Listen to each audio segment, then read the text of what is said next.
오늘 우리에게 주신 말씀은 마태복음 26장 69절에서 75절 말씀을 보도록 하겠습니다. 마태복음 26장 69절에서 75절 말씀을 보겠습니다.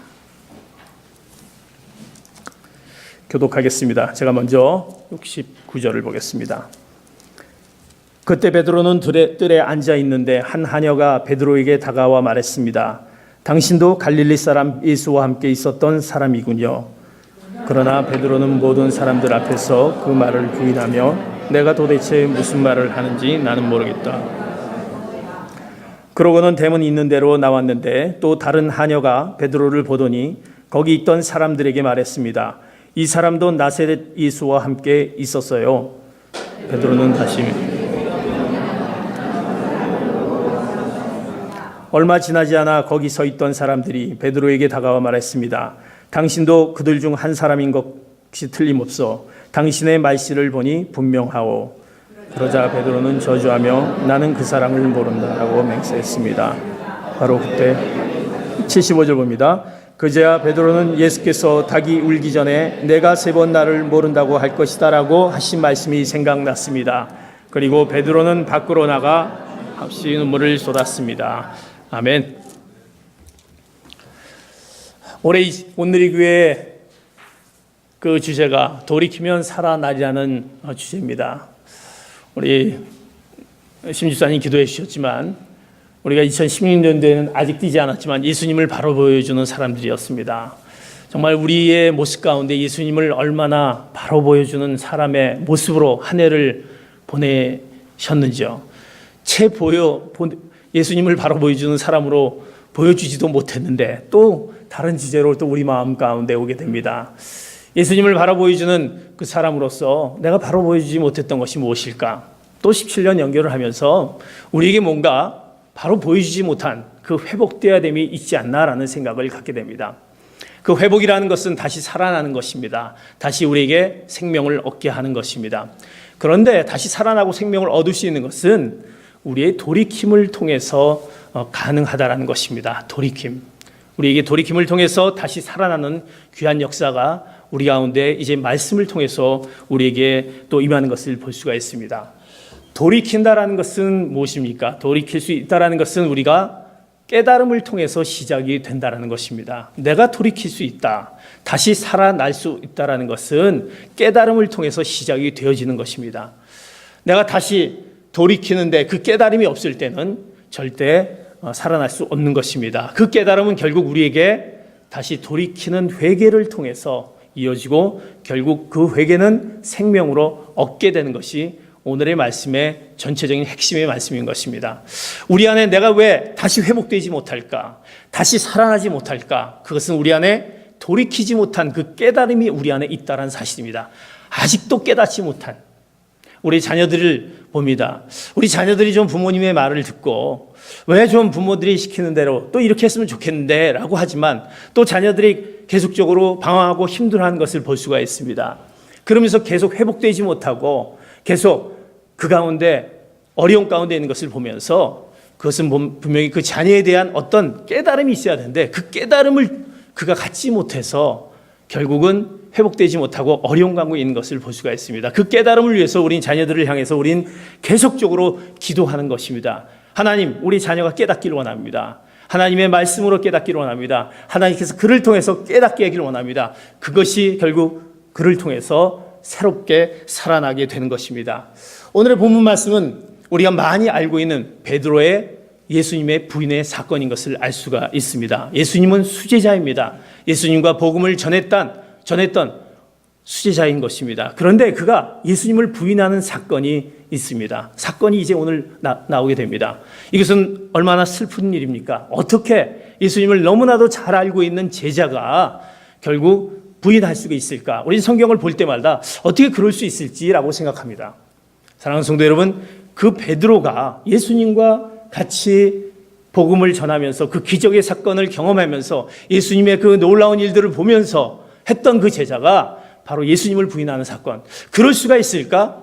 여러분에게 질문을 던졌을 때 내가 예수님과의 어떤 관계 속에서 있다라고 했을 때 내가 정말 예수님을 부인할 수 있을까라는 질문을 던지면서 아마 베드로의 그 모습이 바로 우리의 모습이 똑같은 모습으로 될 수 있다는 사실입니다. 똑같은 자리에 설 수 있는 자리가 우리 삶 가운데 있을 수 있다는 것입니다. 오늘 말씀 통해서 우리는 베드로의 부인의 사건을 통해서 우린 다시 베드로가 회복의 사건으로 돌아오게 된 것은 두 가지 그에게 깨달음을 통해서 우리에게 주어지는 교훈의 말씀이 있는 것입니다. 그 깨달음이 우리를 통해서 베드로의 부인의 사건이 우리들에게 두 가지 깨달음을 허락합니다. 첫 번째 우리에게 허락하는 깨달음이 첫 번째 이런 깨달음이 있습니다. 69절 70절 다시 한번 본문의 말씀을 보도록 하겠습니다. 69절 10절 봅니다. 시작. 그때 베드로는 뜰에 앉아 있는데 한 하녀가 베드로에게 다가가 말했습니다. 당신도 갈릴리 사람 예수와 함께 있었던 사람이군요. 그러나 베드로는 모든 사람들 앞에서 그 말을 부인하며 내가 도대체 무슨 말을 하는지 나는 모르겠다라고 했습니다. 우리의 깨달음의 첫 번째는 우리가 우리 자신에 대한 내 자신을 의지하거나 자랑할 수 없다라는 그것을 깨달아야 할 것입니다. 사랑하는 성도 여러분, 내가 내 자신을 얼마나 믿고 의지하고 또 자랑할 수 있겠습니까? 그런데 내 자신을 의지하고 자랑할 수 없는 존재가 내 자신이다라는 사실입니다. 여러분 스스로를 믿을 수 있습니까? 여러분 스스로의 모든 상황들을 내가 믿고 나아갈 수 있습니까? 베드로는 어떤 자였습니까? 그가 예수님을 같이 따랐던 그 베드로인데 이제 예수님을 부인합니다. 갈릴리 사람 예수와 함께 있었던 사람이군요 라고 하면서 어떤 하녀가 베드로에게 다가와서 이제 네가 바로 예수님과 함께 있던 자가 아니냐라고 그렇게 얘기합니다. 그런데 그 말에 베드로는 이렇게 얘기합니다. 내가 도대체 무슨 말을 하는지 나는 모르겠다. 네가 무슨 말을 하고 있는지 나는 모르겠다 라고 하면서 그의 부인은 모든 사람들 앞에서 그가 본능적으로 부인하는 것을 볼 수가 있습니다. 그렇게 예수님을 따르고 예수님에 대해서 잘 알던 베드로가 어떻게 그 하녀가 와서 네가 예수님과 함께 따랐던 자자 아니냐라고 얘기했을 때 네가 얘기하는 것이 모르겠다. 뭘 얘기하는 것이냐라고 그는 얘기합니다. 그리고 부인하는 것을 볼 수가 있습니다. 마치 이해할 수 없다는 듯이 그의 부인은 간접적인 그런 도피적인 형태로 그의 말을 통해서 표현한 것을 볼 수가 있습니다. 베드로의 반응을 통해서 인간의 마음을 우리가 얼마나 믿을 수 있는지, 정말 얼마나 믿을 수 있는지, 그는 분명히 마태복음 26장 35절에 보면 예수님께서 그 전에 네가 부인할 것이다라는 것을 예고를 했었습니다. 네가 닭 울기 전에 3번 나를 부인할 것이다라고 얘기했을 때 베드로는 뭐라고 얘기하냐면 주님, 주와 함께 죽을지언정 저는 결코 주를 모른다고 부인하지 않을 것입니다라고 베드로는 얘기를 했었습니다. 그리고 그 옆에 있는 많은 제자들도 똑같이 그런 말을 하였습니다. 그런데 그런 베드로가 예수님이 분명히 그를 네가 나를 부인할 것이다라고 예고를 했는데도 불구하고 그 예고를 그대로 베드로는 지금 이 순간에 하고 있다는 사실입니다. 우리들은 우리 자신을 의지하거나 자랑할 수 없는 존재라는 것을 기억하셔야 할 것입니다. 우리는 본능적으로 이성적으로 우리는 자신을 보호하는 그런 보호 본능이 있습니다. 우리에게 어떤 부분으로 하여금 우리에게 다가왔을 때 우린 그거로부터 본능적으로 부인하기 위해서 우린 정직하지 못한 우리의 모습이 우리 가운데 나오는 것을 볼 수가 있습니다. 그것은 거짓과 죄로부터 나오는 우리의 그 부인이 나타난 것을 볼 수가 있습니다. 예수님을 부인했던 베드로, 우리가 정말 예수님을 부인할 수 있을까? 내가 예수님을 부인한다라는 것은 무엇을 의미합니까? 부인한다라는 것은 무시하는 것입니다. 버리는 것입니다. 그리고 부인하는 것은 도피하는 것입니다. 거절하는 것입니다. 내가 언제 예수님을 알았나? 라고 우리는 우리 마음 가운데, 우리 행동 가운데 부인하는 모습이 우리 안에 있을 수 있다는 것입니다. 왜? 우리 자신을 의지하고 과신하고 자랑하는 그런 모습 가운데 있을 때 우리는 어느 순간에 내 자신을 힘들게 만들고 내 자신에게 불이익을 당하는 그 순간이 올 때는 우리는 가차없이 우리 본능적으로 본능적으로 우리 자신의 것을 거부하는 우리의 인간의 모습이 있다는 것입니다. 그러기에 우리는 우리 자신을 의지하거나 자랑하는 것을 자랑하지 말아야 될 것을 깨닫는 귀한 성도 여러분 되시기를 축복합니다. 우리 자신을 믿을 수 없다는 사실입니다. 사랑하는 성도 여러분, 우리 자신을 얼마나 믿을 수 있겠습니까? 베드로의 부인은 지금은 단순한 부인이었습니다. 그러나 그의 부인은 이제 이렇게 그의 부인의 모습들이 더욱더 진전되는 것을 71절, 72절에 나타난 것을 볼 수가 있습니다. 71절, 72절 같이 봅니다. 시작. 그러고는 대문 있는 데로 나왔는데 또 다른 하녀가 베드로를 보더니 거기 있던 사람들에게 말했습니다. 이 사람도 나사렛 예수와 함께 있었어요. 베드로는 다시 맹세코 부인하며 나는 그 사람을 모로라고 했습니다. 그의 부인은 첫 번째 나는 모로라고 얘기했습니다. 그런데 그의 부인은 더 나아가서 이렇게 얘기합니다. 뭐라고 얘기합니까? 나는 그 사람을 모르고 그 사람을 모여 그리고 맹세코 얘기하는데 그 사람을 모른다라고 부인하는 그의 모습을 볼 수가 있습니다. 첫 번째 그의 부인은 간접적인 도피 형태로 네가 무슨 말을 하는지 모르겠다라는 거였고, 두 번째 그의 부인은 그 사람을 모르고 그가 예수님과 더불어 같이 따랐던 제자 베드로가 그 사람 예수님을 모른다라고 얘기합니다. 그 사람을 모르고 그리고 거기에 덧붙여서 맹세코 모른다라는 것을 덧붙여서 직접적인 표현으로 얘기하는 것을 볼 수가 있습니다. 사랑하는 성도 여러분, 무엇을 깨닫기를 원합니까? 우리는 우리 자신을 의지하거나 자랑할 수 없는, 믿을 수 없는 존재라는 것을 깨달아야 할 것입니다. 우리가 어느 순간에 나도 모르게 나를 통해서 나에게 다가오는 어떤 부정적인 요인들, 나를 통해서 힘들게 만든 그런 부분이 없을 때 우리는 가차없이 우리는 부인할 수밖에 없는 우리의 모습이 우리 안에 있다라는 사실입니다. 그러기에 성경은 분명히 우리에게 이렇게 얘기합니다. 잠언 28장 26절에 보면 이렇게 우리에게 말씀을 통해서 얘기하는 것을 볼 수가 있습니다. 잠언 28장 26절 봅니다. 시작. 자기를 의지하는 사람은 어리석은 사람이나 지혜롭게 사는 사람은 구원을 한다. 자기를 의지하는 사람들, 나를 의지하는 사람들은 어리석은 사람이다라고 얘기합니다. 왜? 자기의 마음을 정말 얼마나 믿을 수 있냐라는 겁니까? 사람의 마음은 항상 불안합니다. 어떻게 보면 항상 불완전하기 때문에 언제 한치의 앞을 내다볼 수 없는 우리의 마음을 갖고 있다는 것입니다. 그러기에 우리는 어느 순간에 부인할 수 있고 거절할 수 있고 도피할 수 있는 우리의 마음이 있다는 것입니다. 그 자기를 의지하는 사람은 그러기에 어리석은 사람이다라고 말합니다. 그러나 지혜롭게 사는 사람, 하나님을 의지하는 사람은 바로 구원을 얻는다라고 말씀하고 있습니다. 그렇기 때문에 우리가 어떤 모습으로 우리의 어떤 자기 자신을 의지하지 못하고 자랑하지 못한 우리의 연약한 모습이 있다는 것을 깨달았을 때 우리는 어떤 모습을 가져야 됩니까? 고린도전서 10장 12절에 이렇게 성경은 우리에게 말씀하는 것을 볼 수가 있습니다. 시작. 그러므로 선줄로 생각하는 사람은 넘어지지 않도록 조심하십시오.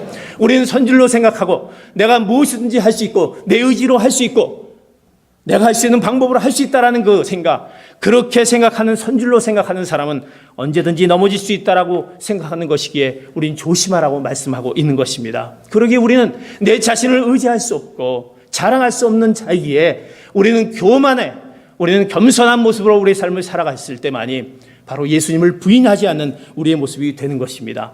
연약한 인간의 한계를 가지고 있다는 것을 여러분들이 인정하시길 바랍니다. 그 깨달음이 있어야 되는 것입니다. 내 힘으로 할 수 없는, 내가 도저히 어떤 것도 할 수 없는, 의지하거나 하지 말아야 될 우리의 연약한 모습이 있다는 것을 생각해 나갈 때 우리는 온전히 주님을 찾게 되는 것입니다. 그리고 하나님을 바로 우리 가운데 모실 수 있게 되는 것입니다. 그 깨달음이 먼저 우리에게 있어야 되는 것입니다. 그러기에 사랑하는 성도 여러분, 우리의 돌이킴이 있기 위해서는 내 자신을 믿을 수 없고 의지할 수 없고 자랑할 수 없는 그런 연약한 존재라는 것을 오늘 말씀 베드로를 통해서 다시 한번 말씀 가운데 깨닫고 그 말씀으로 내 모습을 기억하는 귀한 성도 여러분 되시기를 축복합니다. 우리의 깨달음은 두 번째, 어떤 깨달음이 있어야 되냐? 성경은 얘기합니다. 오늘 74절의 말씀을 통해서 이렇게 말씀하는 것을 볼 수가 있습니다. 74절 같이 봅니다. 시작. 그러자 베드로는 저주하며 나는 그 사람을 모른다라고 맹세했습니다. 바로 그때 75절 봅니다. 그자 베드로는 예수께서 닭이 울기 전에 내가 3번 나를 모른다고 할 것이다 라고 하신 말씀이 생각났습니다. 그러고 베드로는 밖으로 나가 한없이 눈물을 쏟았습니다. 두 번째 우리가 깨달아야 될 것은 이제 오는 베드로는 그가 그 사람이 누구냐라고 첫 번째로는 단순한 부인을 하였습니다. 두 번째로는 맹세하면서 부인하였습니다. 세 번째 그의 부인의 모습은 베드로의 부인은 어떻게 저주하며 맹세하며 부인했다. 이렇게 성경은 얘기하고 있습니다. 나는 그 사람을 모른다. 나는 그 사람을 모른다. 이제는 단순한 부인이 아니라 맹세하며 부인하는 것이 아니라 저주하면서 예수님을 부인했다는 사실입니다. 베드로의 세 번의 부인의 사건은 부인하는 그 강도가 점점 높아지는 것을 볼 수가 있습니다. 그저 모른다. 그러나 맹세하며 그 사람을 모른다. 그 다음에 더 나아가서 저주하며 맹세하며 모른다라는 그의 모습이 점점 더 증가하는 것을 볼 수가 있습니다. 그것은 무엇을 의미합니까? 우리 안에 있는 죄는 엄청난 증가를 가져올 수 있다는 사실입니다. 그러기에 우리가 깨달아야 될 두 번째 거는 우리는 죄와 절대로 타협해서는 안 된다는 사실입니다. 죄는 점점 우리의 상황들을 점점 증가하게 만드는 것입니다. 죄는 점점 줄어드는 것이 아니라 그것을 점점 증가하게 만든다는 것입니다. 그래서 바울은 죄의 증가를 이렇게, 죄가 얼마나 안 좋은지, 죄는 이렇게 증가한다는 것을 성경을 통해서 디모데후서 3장 13절을 통해서 이렇게 말씀하는 것을 볼 수가 있습니다. 같이 봅니다. 시작. 악한 사람들과 속이는 사람들은 더욱 악해져서 속이기도 하고 속기도 할 것이다. 악한 사람들과 속이는 사람들은 더욱 악해져서 악한 사람들은 어떻게 속이는 사람들과 더욱 악해져서 속이기도 하고 속기도 할 것이다. 죄라는 것은 점점 소멸되는 것이 아니라 증가된다는 사실입니다. 그래서 죄는 사람의 영혼과 육체를 지배하는 속성을 갖고 있습니다. 그러게 죄 가운데 빠지면 그 죄가, 조그마한 죄가 시작되어서 나중에는 그것을 도대체 어떻게 해결할 수 없을 정도로 큰 죄로 증가되는 모습을 보게 됩니다. 우리가 흔히 알고 있는 알코올 중독자나 또는 마약 중독자들을 볼 수 있습니다. 그들은 어떻습니까? 그거의 위력에 벗어나지 못하는 것을 볼 수가 있습니다. 일단 죄 가운데 빠지게 되면 그 죄성 속에서는 사단이 역사하기에 사단이 절대로 강력하게 그것을 놔두지 않습니다. 절대로 놔두지 않는다는 사실입니다. 그러기에 죄 가운데 있을 때 그 죄는 점점 증가돼서 결국 우리가 그 죄 가운데 빠질 수밖에 없는 그런 올무에 전혀 헤어나지 못한 그런 모습이 우리 안에 있다는 것입니다. 그렇기 때문에 죄라는 것이 우리에게 왔을 땐 그 죄라는 부분에는 절대 타협이 있어서는 안 되는 것입니다. 그러기에 우리의 깨달음은 죄와 타협이 있어서는 안 된다는 그것을 우리의 깨달음으로 하나님의 말씀 가운데 받아들여야 된다는 사실입니다. 에레미야 2장 13절에 보면 우리에게 두 가지 악이 있다라고 말씀하는 것을 볼 수가 있습니다. 에레미야 2장 13절에 이렇게 말씀합니다. 시작. 내 백성이 두 가지 악을 저질렀다. 생명수의 원천인 나를 버리고 스스로 물 저장소를 파서 만들었다. 그러나 그것은 물을 담지 못하는 깨진 물 저장소이다. 이스라엘 백성들에게 얘기합니다. 너에겐 두 가지 악이 있다. 그것은 나를 버렸다라는 첫 번째 악, 생명을 얻게 하는 나를 버렸다는 첫 번째 악, 그것이 너희들이 갖고 있는 죄다라는 것을 말씀합니다. 두 번째라는 것은 스스로 물 저장소를 파서 이제 그들이 만들었는데 그 물이 담지 못한 깨진 저장소, 그 저장소를 갖고 있다는 것입니다. 아무리 물을 담아도 그것은 밑이 완전히 깨져버리게 담을 수 없는 그런 저장소를 여러분이 갖고 있다는 것입니다. 우리 안에는 그런 두 가지의 어떤 악죄를 갖고 있다는 것입니다. 하나님을 버리는 그런 죄와 그리고 깨진 물을 담는 그런 깨진 항아리를 갖고 있는 저장소, 그런 우리의 죄 가운데 있는 모습이 우리 안에 있다는 것입니다. 그러기에 그 죄는 증가되고 이것이 점점 우리에게 더해지기 때문에 분명히 이 죄는 멀리하라고 성경은 분명히 데살로니가전서 5장 22절에 이렇게 말씀하는 것을 볼 수가 있습니다. 시작. 악은 어떤 모양이라도 피하십시오. 악은 어떤 모양이라도 피하라고 얘기합니다. 너에게 오는 어떤 악은 그것을 가지고 타협할 것이 아니라 악이 우리에게 왔을 때는 그것은 깨진 저장소와 같기 때문에 너희들이 그것은 피하라, 이렇게 분명히 말씀하고 있습니다. 우리에게 다가오는 죄와 유혹과 이런 모든 것 가운데 우리가 그것을 부인할 때 똑같이 우리에게 얻어지는 것입니다. 우리 죄는 무엇입니까? 우리가 죄가 더해지면 그 죄는 우리에게 습관화가 되어버립니다. 그리고 습관화 되어버린 것이 나중에는 형성화 되어버려서 우리의 것으로 완전히 되어지는 것을 볼 수가 있습니다.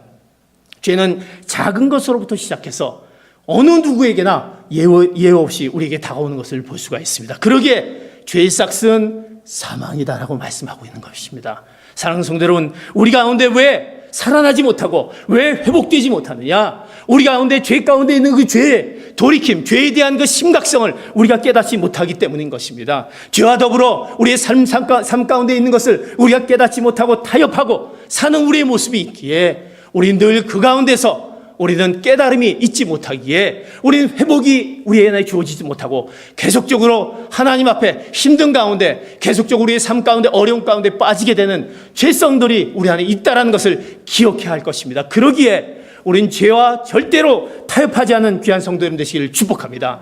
우리가 죄 가운데 있는 것은 무엇입니까? 단순히 우리가 주님을 부인하는 것만이 죄, 그 주님을 부인하지 않는데 라고 생각하고 있지 않습니까? 우리 죄는 무엇입니까? 하나님과 멀어지게 하는 모든 것들이 죄다라는 것입니다. 여러분들, 거룩한 죄를 섬기고 내가 하나님 앞에 섬기고 봉사하고 하나님께 나에게 허락하신 그 놀라운 은혜와 감사함을 느끼지 못하고 나의 신앙생활이 있을 때 그것이 모두 죄라는 것입니다. 하나님이 우리에게 거저 허락해 주셨고 은혜를 더해 줬는데 마치 내가 한 것처럼, 내가 이룬 것처럼 생각하고 우리는 타협하면서 적당히 넘어가면서 우리는 타협했을 때 우리에게 허락하는 그 하나님께서 우리에게 허락하신 다시 살아나는 생명의 그 놀라운 회복이 우리 안에 있지 못하다는 사실입니다. 그러기에 조그만 죄라도 허용해서는 안 될 것이고 타협해서는 안 될 것입니다. 죄의 노예가 되어 죄의 정욕에 따라 행하는 우리의 모습 가운데 있는 죄된 모습들을 이제 그 악으로부터 피하시는 귀한 성도 여러분 되시기를 축복합니다. 그러기에 우리가 그것을 피할 수 있는 것은 무엇입니까? 하나님께서 우리에게 이렇게 말씀해 주십니다. 고린도전서 15장 34절 이렇게 우리에게 말씀하시고 있습니다. 같이 봅니다. 시작. 정신을 똑바로 차리고 죄를 짓지 마십시오. 하나님을 알지 못하는 사람들이 있으므로 여러분을 부끄럽게 하기 위해 내가 이런 말을 합니다. 사랑하는 성도 여러분, 정신을 똑바로 차리고 죄를 짓지 마십시오. 이 말을, 그 말씀을, 하나님이 우리에게 허락하신 말씀을 기억하는 귀한 성도 여러분 되시기를 축복합니다. 내가 아직도 나의 삶을 뒤돌아보면서 내 끊어야 할 악한 습관들이 얼마나 많이 있습니까? 하나님 앞에 다가와야 되는데, 하나님을 찾아야 되는데, 하나님이 우리를 통해서 깨닫게 하는 그 무엇이 있는데 나의 그 죄된 습관 때문에 다가오지 못한 나의 악한 습관들이 있습니까? 그 악한 습관들이 어떤 것들이 여러분 안에 있습니까? 아무도 모르게 은밀히 자행하고 있는 나의 죄악들이 없습니까? 모르겠지. 이건 모르겠지. 하나님이 아실까? 나의 부모님들은 속일 수 있고, 나의 자녀들은 속일 수 있고, 내 남편은 속일 수 있고, 내 아내는 속일 수 있지만, 그러나 하나님은 속일 수 없다는 것입니다. 은밀히 자행하고 있는 죄악이 우리 가운데 없는지요? 종교적인 말과 행위로 적당히 포장하면서 위선하고 있는 우리의 모습들, 내가 예수를 믿는다고 하면서 적당히 넘어가는 그 위선의 말들, 행위들, 이런 모습들, 종교인들처럼 잘못된 것을 신뢰하면서 거짓 안전을 추구하는 우리의 모습들, 그러한 것들이 있다라고 한다면 그것이 모두 죄 가운데서 우리가 발생되는 것이기에 그 죄로부터 멀리 하시고 죄 가운데 있는 것에 절대 타협하지 않은 귀한 성도님 되시기를 축복합니다. 이것이 두 번째 우리가 깨달아야 될 부분이라는 것입니다. 내 자신에 대한 모습과 죄성에 대한 부분이 우리 안에 있다는 사실. 그러나 하나님 우리에게 그런 죄에 대한 모습 가운데, 그 깨달음 가운데 돌이켜야 되는데, 우리가 깨달아야 되는데, 그 깨달음, 그 두 가지를 깨달은 순간 하나님께서 우리에게 살아나리라고 하시는 하나님의 놀라운 말씀이 있다는 것입니다. 우리는 그 깨달음만 있으면 어떻게 하겠습니까? 하나님은 그렇게 말씀하시고 너희의 깨달음이 있을 때 이제 너희들이 살아날 수 있는 그 놀라운 하나님께서 허락하신 그 비결을 우리에게 말씀하고 있다는 사실입니다. 오늘 75절, 다시 한번 75절 말씀을 같이 한번 보겠습니다. 시작. 그제야 베드로는 예수께서 닭이 울기 전에 내가 세 번 나를 모른다고 할 것이다 라고 하신 말씀이 생각났습니다. 그리고 베드로는 밖으로 나가 한없이 눈물을 쏟았습니다. 이제 그의 돌이킴의 깨달음이었습니다. 우리 자신들에 대한 나의 모습을 깨닫고, 이제 그가 죄에 대한 모습들을 우리가 이제 그 깨달음을 알진데, 이제 그 순간에 베드로는 세 번의 부인을 통해서 자기의 모습들을 그런 모습 가운데 있었지만 그가 마지막에 그에게 허락하신 것은 하나님의 말씀을 생각나게 했다는 사실입니다. 하나님의 말씀을 생각나게 했을 때 하나님의 말씀을 통해서 우리가 돌이킴의 놀라운 살아남이 우리에게 있을 줄 믿습니다. 하나님의 말씀을 생각하시기 바랍니다. 누가복음 22장 61절에 보면 닭이 울던 그때 예수님께서 베드로를 바라보셨습니다. 주의 얼굴을 본 베드로는 몇 시간 전에 주님께서 하신 말씀, 네가 닭 울기 전에 나를 세 번 부인하라는 그 말씀을 기억하게 했습니다. 그 예수님의 말씀이 생각났습니다. 그 순간에 세 번을 딱 부인하는 순간에, 그가 부인하고 맹세하고 부인하고 저주하면서 부인하는 그 순간에 예수님은 나를 쳐다보면서 얘기했던 네가 닭 세 번 울기 전에 나를 부인한다라는 그 말씀이 생각났습니다. 누구의 말씀은? 예수님의 말씀이 생각났던 것입니다. 생각난 후에 그는 어떻게 했습니까? 한없이 눈물을 쏟았다라고 표현하고 있습니다. 다른 성경에 보면 거기에 통곡했다라고 표현합니다. 아이처럼 엉엉 울었다고 표현하고 있습니다. 그가 그의 돌이킴의 깨달음이 있는 순간에, 그 하나님의 말씀이 그에게 닿는 순간에 그는 놀라운 진정한 회개의 모습, 엄청난 충격과 슬픔으로 인해 그는 내가 어떻게 이룰 수 있을까? 예수님이 나에게 어떤 분이신데 나는 그 하나님의 예수님의 말씀을 듣는 순간에 그는 한없이 통곡을 하며 웃는 그런 놀라운 진정한 회개의 모습이 그 안에 있었다는 사실입니다. 사랑하는 성도 여러분, 우리 가운데 그 살아남이 진정한 돌이킴은 우리의 회개를 통해서 나타남을 말씀 가운데 받아들이는 귀한 성도 여러분 되시기를 축복합니다. 우리 자신에 대한 죄책감, 그 죄책감이 통곡으로 이어지는 것을 볼 수가 있습니다. 베드로는 생각합니다. 내가 주와 함께 죽을지언정 주를 부인하지 않겠다라는 그 말, 그리고 나는 그 사람을 알지 못하노라고 했던 그 두 가지를 생각하면서 어떻게 내가 이럴 수가 있을까? 라는 생각을 하면서 그는 몸부림치기 시작합니다. 그의 거짓된 모습들, 그의 죄된 모습들을, 그 죄악된 모습을 가지고 몸부림치면서 그가 한없이 울었던 것을 볼 수가 있습니다. 사랑하는 성도, 회개라는 것은 무엇입니까?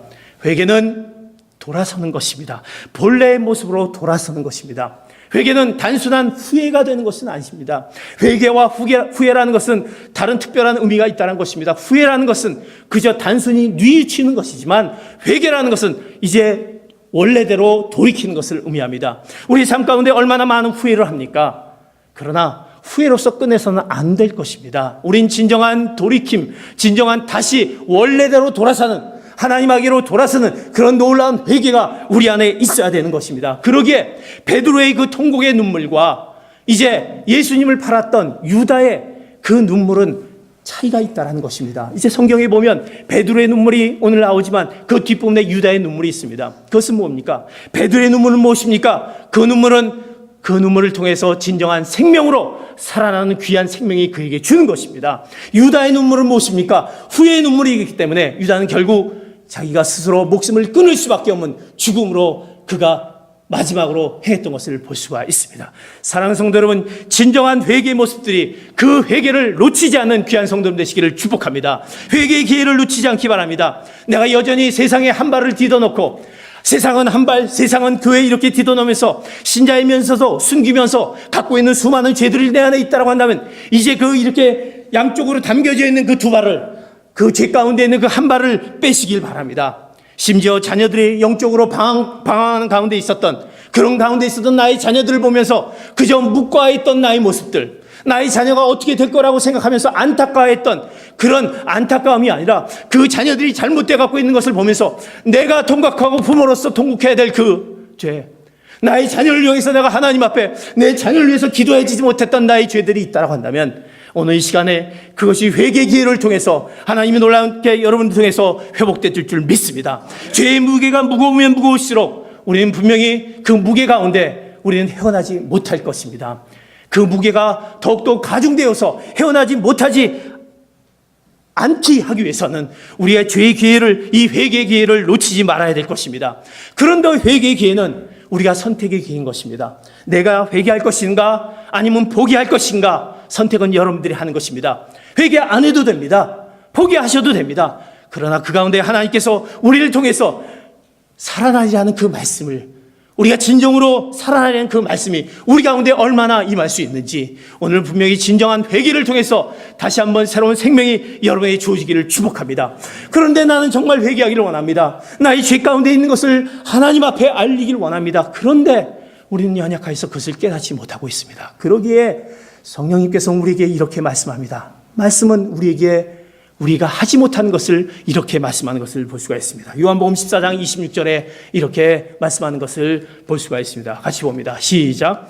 그러나 보혜사 곧 아버지께서 내 이름으로 보내실 성령께서 너희에게 모든 것을 가르쳐 주실 것이며 내가 너희에게 말한 모든 것을 생각나게 하실 것이다. 하나님의 말씀을 생각나게 만드신 분은 누구입니까? 바로 성령님이시라는 사실입니다.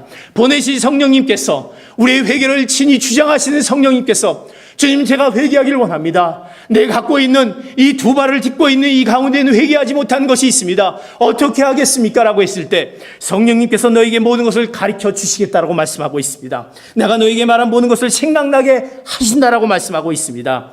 하나님의 말씀을 생각나게 하신 그 성령님이 여러분의 회개를 도와줄 것입니다. 성령님께서 우리 가운데 임했을 때 우리가 회개하지 못한 그 놀라운, 우리 안에 있는 그 더럽고 추악한 그 모습들이 회개하는 놀라운 역사가 우리 가운데 임할 줄 믿습니다. 그러기에 성령님 우리 가운데 임하기를 원합니다. 그러기에 성령님을 초청하는 그 하나님의 은혜가 있어야 될 것입니다. 그 은혜가 우리에게 더해야 될 것입니다. 하나님 저에게 그 은혜를 더하여 주시옵소서. 2017년도에 돌이키면 살아나리라는 그 말씀을 우리에게 주셨는데 내가 돌이키지 못한 그 깨닫지 못하는 것이 있습니다. 그렇다면 성령님 저에게 오셔서 그 돌이킬 수 있는 은혜를 더하여 주시옵소서. 순간순간 돌이키지 못하는 나의 행위들, 나의 모습들, 그 모습들, 내가 그것을 해결하지 못하고 그 죄 가운데 그와 타협하는 그 모습들이 있는 것을 성령님 찾아와 주셔서 그 은혜를 통해서 허락해 주시길 원합니다. 그 성령님을 초청을 통해서 우리가 동의하며 자복하며 결단하는 가운데 성령님께서 우리에게 회개할 수 있는 능력을 더해 줄 줄 믿습니다. 그러게 세로야는 분명히 얘기합니다. 회개하라, 천국이 가까이 왔느냐라고 말씀합니다. 너희들의 천국은 어디 있느냐? 너희들의 천국이 어디 있느냐? 회개하였을 때 천국이 가까웠다라고 얘기하고 있습니다. 그 천국의 삶, 그것은 회개를 통해서 천국의 삶을 맛볼 수 있는 것입니다. 우리의 현재의 삶이 천국이 될 수 있는 것입니다. 우리의 회개를 통해서 나의 삶이 천국이 될 수 있는 것입니다. 나의 현장이 천국이 될 수 있는 것입니다. 그 회개를 통해서 천국에 이룰 수 있는 것입니다. 그 천국은 무엇입니까? 바로 거룩한 삶을 의미하는 것입니다. 하나님이 원하시는 거룩한 삶을 여는 것입니다. 그렇기 때문에 회개하는 것은 천국의 삶을 여는 열쇠와 같다는 것입니다. 우리 가운데 내가 왜 회복되지 못하고 그 놀라운 하나님이 주신 그 생명을 얻지 못하느냐? 아직도 내 심령 가운데 회개하지 못한 그 무엇이 있다라고 한다면 오늘 이 시간에 하나님 저에게 회개의 능력을 허락하여 주시옵소서. 돌이키는 능력을 허락하여 주시옵소서. 그리고 다시 살아나는 그 놀라운 생명이 우리 안에 있게 하여 주시옵소서 하는 여러분의 그 놀라운 간구가 여러분 통해서 있기를 축복합니다. 왜 회개하라고 주님께서 말씀하십니까? 주님께서 하나님께서 우리에게 말씀하신 회개는 우리를 징계하려고 하는 것이 아닙니다. 하나님께서 우리에게 이것을 허락해 주시기 위해서 돌이켜라 말씀하고 있다는 것입니다. 에레미야 29장 11절 13절에 하나님이 우리를 향한 계획을 품고 있습니다. 에레미야 29장 11절 13절에 하나님이 우리를 향한 계획, 성경은 이렇게 말씀을 하고 있는데 자막은 나오지 않고 있습니다. 29장 11절 13절에 이렇게 말씀합니다. 제가 읽겠습니다. 하나님이 우리를 향한 계획입니다. 왜 돌이키라 말씀하냐? 살아나려고 말씀하신 것은 하나님이 우리를 향한 계획이 있는데 이 계획입니다. 여호와의 말이다. 내가 너희를 위해 갖고 있는 계획들을 내가 알고 있으니 그것은 평안을 위한 계획이지 재앙을 위한 것이 아니며 너희에게 미래와 소망을 주기 위한 것이다. 그러면 너희가 나를 부르고 와서 내게 기도할 것이고 나는 너희 말을 들을 것이다. 너희가 너희의 온 마음으로 나를 찾을 때 너희가 나를 찾고 나를 발견할 것이다. 아멘. 제가 이 말씀을 읽는 순간 자막을 읽지 안 했던 것이 저였습니다. 저희가 잘못한 것이 아니라 제가 안 해줬습니다. 하나님이 우리를 향한 계획은 뭐냐면 재앙을 주기 위한 것이 아니다라는 것입니다. 우리에게 평안을 주기 위한 것입니다. 우리에게 미래와 소망을 위한 주기다라는 것입니다. 그러기에 너희들이 돌이켜라. 너희들이 왜 미래가 없느냐? 너희들이 왜 소망이 없느냐? 그리고 왜 평안치 않으냐? 너희들이 회개하라 말씀하고 있습니다. 나를 찾으라 기도하라 말씀하고 있습니다. 내가 너희 말을 들을 것이다. 너희가 회개할 때 내가 들을 것이다. 온 마음으로 나를 찾을 때 내가 발견할 것이다. 나를 발견할 수 있다. 예수님을 발견하지 못하고 하나님을 발견하지 못했다고 한다면 이제 회개함을 통해서 돌이킴을 통해서 하나님의 놀라운 그 평안과 미래에 대한 계획과 여러분을 통한 계획과 소망이 여러분의 개인을 통해서 이루어지기를 축복합니다. 여러분의 가정을 통해서 이루어지기를 축복합니다. 여러분의 기업을 통해서 이루어지기를 축복합니다. 그러기에 우리가 돌이키라 말씀하고 있습니다. 돌이키면 살아날 수 있는 것입니다. 사단은 우리를 밀처럼 체질하겠다고 덤벼듭니다. 어떻게 하든지 회개하지 못하게 하고 어떻게 하든지 하나님 앞에 가까이 가지 못하게 하고 덤벼든다라고 말씀합니다. 그러나 하나님께서 우리에게 주신 그 말씀의 귀 기울임을 통해서 그 말씀을 통해서 우리에게 허락하신 그 말씀을 기억할 때 하나님이 우리를 다시 한번 살아내려는 그 말씀을 우리가 기억하면서 이제 우리가 새로운 2017년도에는 돌이킴의 우리의 삶을 통해서 매 순간순간 돌이킴을 통해서 다시 한번 살아나는 귀한 성도님 되시기를 축복합니다. 여러분의 가정 가운데 가정이 힘들었던 부모와 자녀 간에 어려웠던 점들이 있다면 서로 돌이키시길 바랍니다. 내가 잘못했다. 자녀는 부모에게, 부모는 자녀에게, 또 내 사랑하는 옆에 있는 이웃들과 친척들에게, 내 기업에게 뭔가 회복되지 못한 우리의 기업이 있다고 한다면 바로 내 문제였다. 내 이 문제를 깨닫는 가운데 그것이 회복되고 살아나며 하나님의 놀라운 그 축복이 그 미래에 대한 소망과 그 미래에 대한 약속이 여러분의 모든 영역 가운데 나타나길 예수 그리스도의 이름으로 축복합니다. 돌이키면 살아나리라. 그 돌이키며 살아야 하는 그 말씀이 2017년도에 떠나지 않는 여러분의 삶의 말씀으로 주어지는 여러분 되시기를 다시 한번 예수 그리스도의 이름으로 축복합니다. 기도하겠습니다. 이제 오늘 말씀을 생각하면서 같이 한번 기도하기를 원합니다. 하나님, 내가 다시 한번 회복되기를 원합니다. 우리 가정이 회복되기를 원합니다. 내 일터가 회복되기를 원합니다. 내 직장이 회복되기를 원합니다. 아내와 남편이 회복되기를 원합니다. 부모와 자녀들이 정말 뭔가 딱딱했던 그 모습들이 회복되기를 원합니다. 하나님, 그것은 우리가 깨달음을 통해서 일어날 수 있는데 그 깨달음, 그 돌이킴이 우리 가운데 있게 하여 주시옵소서. 그 돌이킴을 통해서 하나님이 우리를 다시 일으키시고 세워주신다라고 말씀하셨습니다.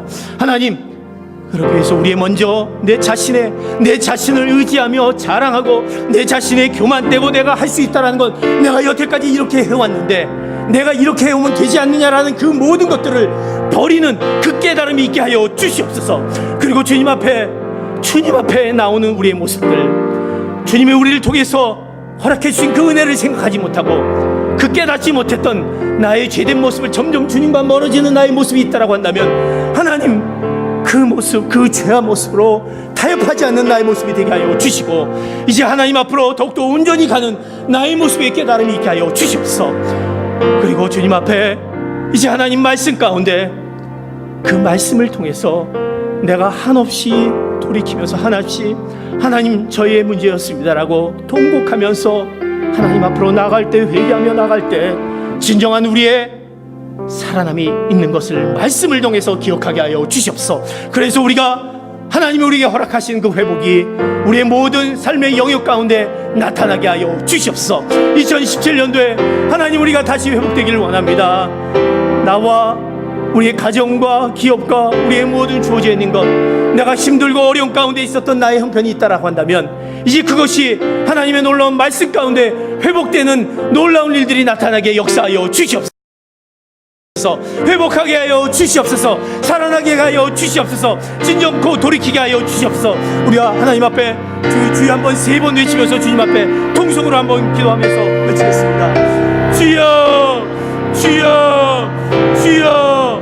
하나님 아버지, 감사합니다. 이 시간에 우리에게 허락하신 하나님의 말씀을 기억하게 하여 주시옵소서.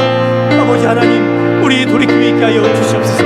진정한 우리의 회개가 있게 하기를 원합니다. 아버지 하나님, 우리의 깨달음이 없습니다. 내 자신을 믿고 살아왔던 나의 모습은 내 생각대로, 내 뜻대로 했던 모습이 있었던 것을 생각하며 아버지 하나님, 이것은 아닌데 아버지 하나님께서 우리에게 돌이키라는 말씀을 기억하고 있습니다. 아버지, 그것이 다시 살아나는 말씀을 우리가 말씀 가운데 주어지게 하여 주시옵소서. 그래서 우리의 삶을 다시 한번 주관하신 하나님의 그 놀라운 은혜 가운데 우리를 살아나는 그런 생명으로 얻는 그런 2017년도가 될 수 있도록 주님 은혜 내려 주시옵소서. 아버지 하나님, 돌이키게 하여 주시고 새 생명으로 살아나는 우리의 모든 우리의 삶이 될 수 있도록 주님 인도하여 주시옵소서. 아버지 하나님, 감사합니다. 돌이키면 살아납니다 라는 그 말씀, 아버지 하나님, 우리의 삶의 영역 가운데 아직도 내가 돌이키지 못했던 하나님과 더불어 해결하지 못했던 것들이 있다라고 한다면 오늘 이 시간을 통해서 하나님께서 생각나게 하여 주시고 깨닫게 하여 주시고 그것을 회개케 하는 그 놀라운 일들이 이 시간에 나타나게 주님 함께하여 주시옵소서. 내가 하지 못한 그 부족함이 있다고 한다면 성령님 찾아와 주시고 깨우쳐 주시고 다시 회복하는 살아나는 귀한 놀라운 능력이 나의 모든 삶의 영역 가운데 나타나게 축복하여 주시옵소서. 감사하며 예수 그리스도의 이름 받들어 기도하옵나이다. 아멘.